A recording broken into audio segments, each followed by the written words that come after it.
حدیث نبوی صلی اللہ علیہ وسلم، رسول اللہ صلی اللہ علیہ وسلم نے فرمایا،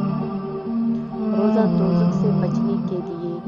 ایک ڈال ہے، اس لیے روزہ دار نہ فحش باتیں کرے اور نہ جہالت کی باتیں، اور اگر کوئی شخص اس سے لڑے یا اسے گالی دے تو اس کا جواب صرف یہ ہونا چاہیے کہ میں روزہ دار ہوں۔ یہ الفاظ 2 مرتبہ کہہ دے۔ اس ذات کی قسم جس کے ہاتھ میں میری جان ہے، روزہ دار کے منہ کی بو اللہ کے نزدیک کستوری کی خوشبو سے بھی زیادہ پسندیدہ اور پاکیزہ ہے۔ اللہ تعالیٰ فرماتا ہے، بندہ اپنا کھانا پینا اور اپنی شہوت میرے لیے چھوڑ دیتا ہے، روزہ میرے لیے ہے